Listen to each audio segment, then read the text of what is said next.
Hi boat builders, my name is Larry Lalonde. I'm with Geodesic Aerolite Boats, and we've started this YouTube channel to answer some of the most commonly asked questions about building our boats, maybe give you some helpful hints. And so we're going to start with the first question, which is what kind of wood do I use to build these boats and where can I buy it? The answer is that when Platt started this company back in the mid-1980s, early 1990s, it was pretty easy to go down to your local lumber yard and pick up an 18-foot piece of clear, tight-grained spruce. Most of us can't do that anymore. It's very hard to find that quality of wood anymore.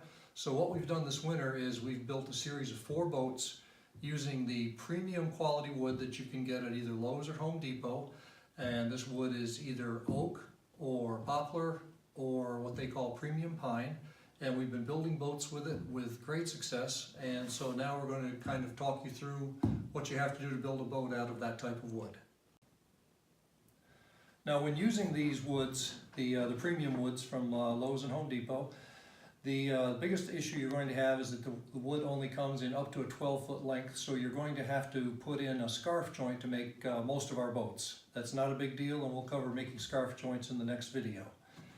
The other question we have is, what does that do to my cost and what does that do to my weight?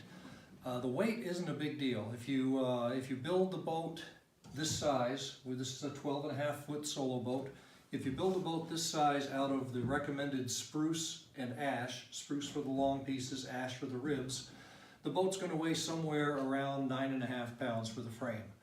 If you substitute poplar for the long pieces and oak for the ribs, you're going to add about 1.5 pounds. You're still going to have a very light boat.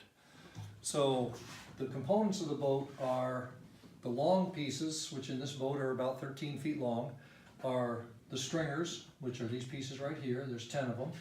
You have the inner gunnel, the outer gunnel, and then the rub rail. And in the bottom you have the keelson. And these will all be built out of either the premium pine or poplar, depending on what your choice would be. The ribs here are built out of either oak or ash because those are the woods that steam very well. You can probably steam other types of wood, but that's what people recommend for steaming, and that's what we build all of our boats out of. Now, conventional wisdom is that you can't build ribs, anything that you steam, out of a kiln-dried wood.